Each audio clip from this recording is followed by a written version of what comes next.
Okay. My name is Wendy Schneider, and I was co-president of Beth Jacob Synagogue along with John Levy from the years 2005 to 2010. My great-grandfather, Jacob Goldblatt, was very involved when the shul was on Hunter Street. And I believe he was president. Yeah, he was president. And then I don't think my grandfather Frank was ever a president of the shul, but he was deeply involved. He had, of course, his brothers, George and Morley. I'm not sure if any of them were president, but then my uncle Aubie was president. And then I became a co-president with Johnny Levy in the early 2000s. So I guess four generations. Two. Uh, Actually, no. Yeah, we staged a little bit of a coup.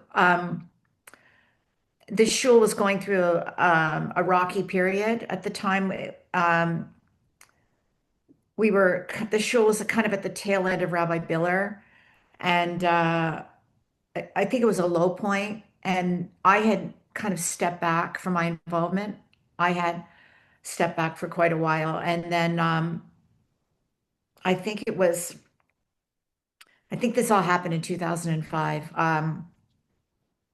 I got a phone call one day from Johnny, who's my cousin. Johnny and I share a great grandfather on the Levy side. So his grandfather and my grandmother, Dolly, Dolly Goldblatt, who was born a Levy, they were siblings. So uh, that makes Johnny and I don't know, second cousins once removed or something like that. He called me one day in 2005 and said that he was very worried about the shul and that he felt that he and I, having shared this long history with the shul, should try to get involved and do something about it.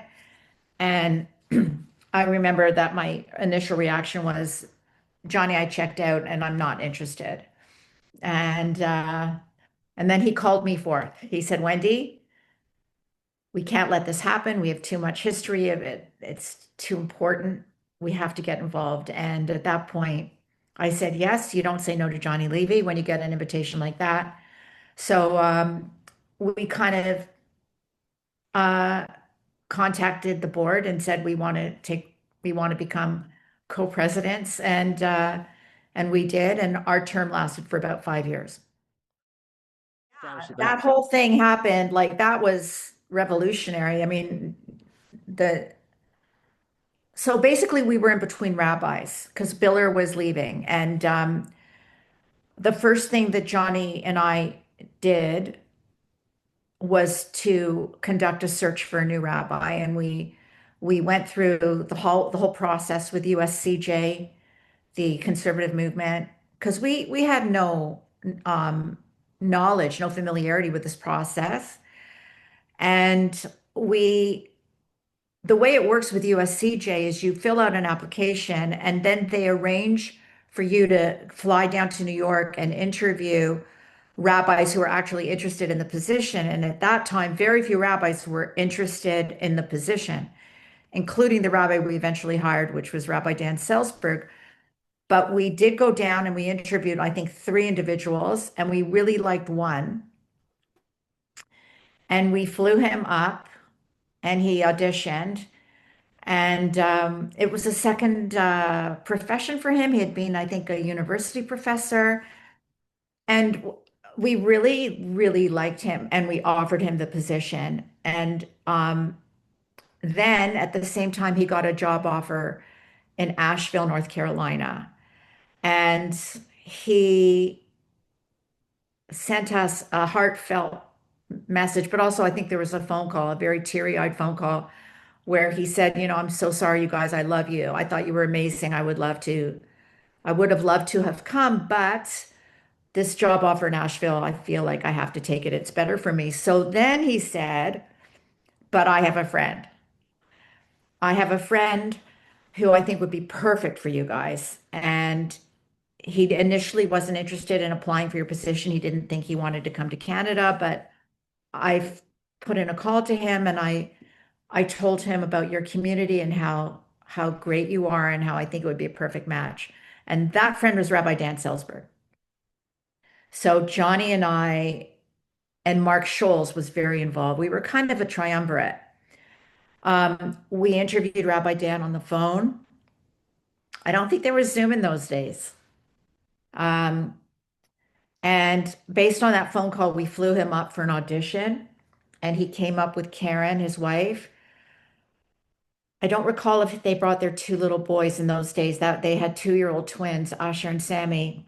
But anyway, they auditioned, and the consensus was yes, this is a nice young couple.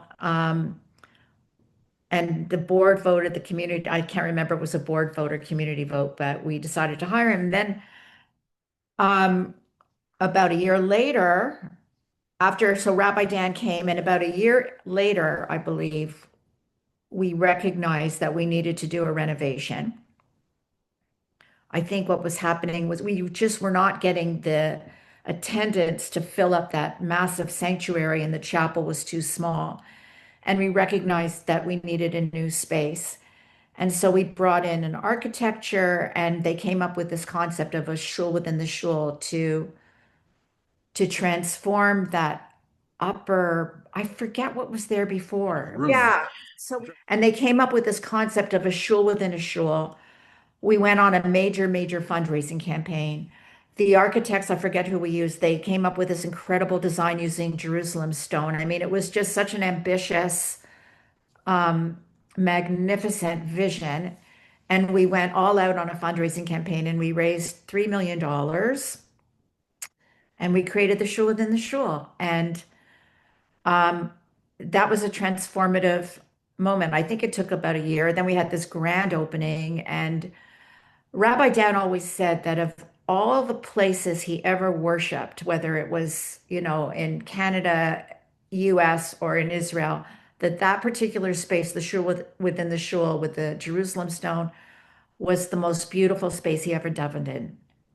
So that was the big achievement, I would say. Finding Rabbi Dan and creating the shul within the shul were, I think, the standout achievements of our co-presidency.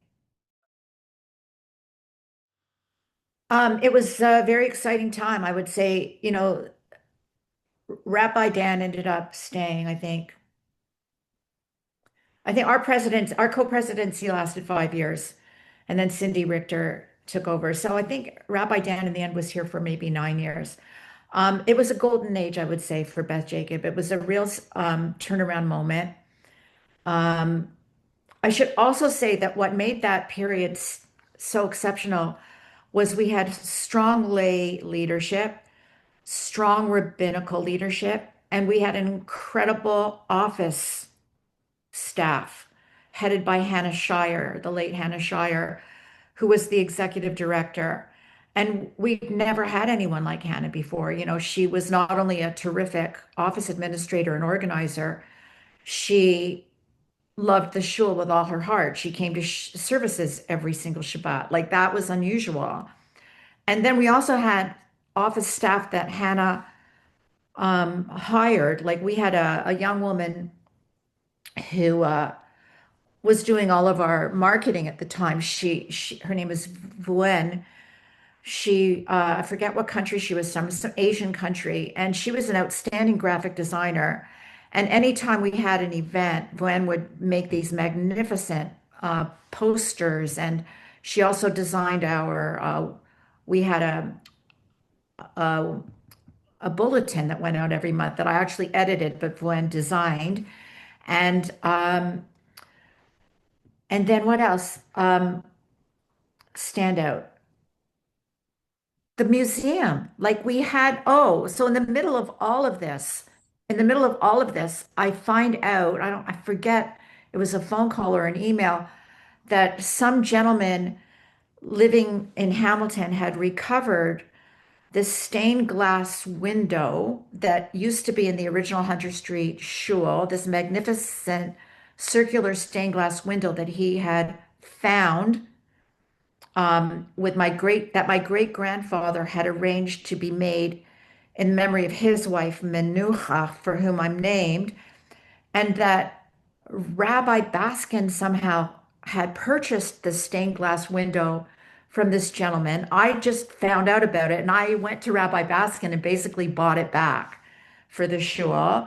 And then we decided to take the old chapel on the bottom floor of Beth Jacob and turn it into a museum in which we installed that stained glass window became the center point of that museum. And then Vuen would design, we hired a curator, a professional curator, and Vuen, being the incredible talent that she was, designed the exhibits. So we had a series of exhibits. We named the museum the Phil Rosenshine Museum because Phil Rosenshine, the late Phil Rosenshine, gave us most of the money for that. And so for that whole period, not only did we have a thriving synagogue with great leadership, but we also had this museum and these wonderful exhibits. And so it was really a very spectacular, uh, incredible, rich period that continued past our presidency into Cindy Richter's presidency. So it was, and I think that that combination of strong rabbinical and strong lay leadership and strong office leadership was really what sustained us so beautifully for that, I'm going to say 10-year period. We spent, yeah, I mean, we worked very hard on building a strong board. Our time was not without controversy. We had some pushback around certain issues. But yeah, I mean, the other thing is that Johnny, myself, and Mark, we were so invested personally in the shul and its success that, we had weekly meetings with Rabbi Dan at a coffee shop. Like we were we were so involved in every single aspect of the shul, administrative, financial, um, cultural. So like, the division, because there were three of us really, like Johnny and I were the face of it, but Mark Schultz was very involved. He was treasurer. Like I wasn't very involved with the finances. That wasn't my area of expertise, but I was very involved in the day to day. And so, yeah, I would say we had a strong board was part of that. We were So at first it was Cindy and Ira. They were using the model of co-presidency. And then after about a year, Cindy took over as sole president. And I have to say, I was totally in awe of Cindy and her leadership because um, when I was co-president, all the financial stuff I didn't have to worry about.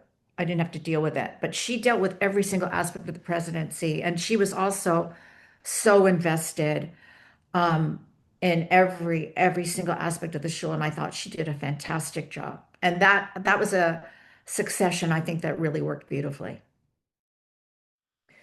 Well, it's a really hard question, Jeff, because I think um, that the ups and downs that Beth Jacob has experienced over the years is you can't look at it as in a vacuum. You have to look at what's happening in conservative Judaism in general in North America. And I think conservative Judaism has really struggled to redefine itself in this area of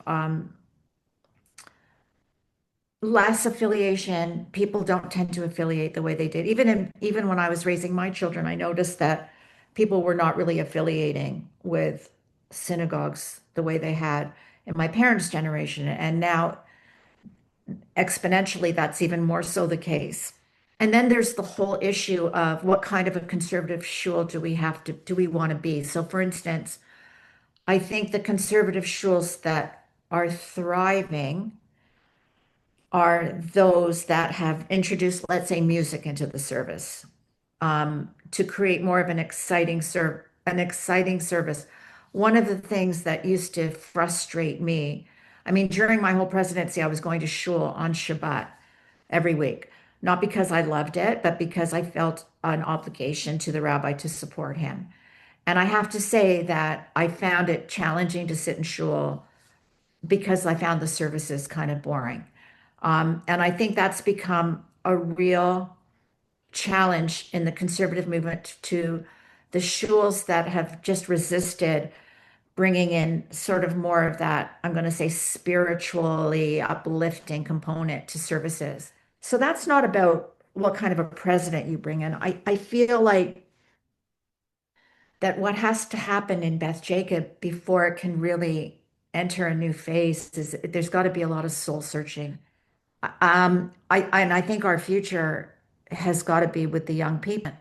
You know, I think we're at a moment in Jewish history right now where we're in crisis, and I think a lot of us are feeling like it would be nice to have a community to share this with, to be together with, to go through this together with. And because I work for the Jewish community, I have that at Federation. I have that in the work that I do with the Hamilton Jewish News, but I don't have it on a spiritual level. I know that the model of, over the years, I think after Rabbi Dan left, there was a discussion, if only we could attract a superstar rabbi, that's going to make all the difference. A superstar rabbi is going to come in and attract people. Although I never thought we could ever attract another superstar rabbi, I also have recognized that that's not a sustainable model, a superstar rabbi, because superstar rabbis don't tend to stay. But again, if the organization is not in and of itself strong, with a strong core and strong lay leadership, then when that superstar leaves, there's a big risk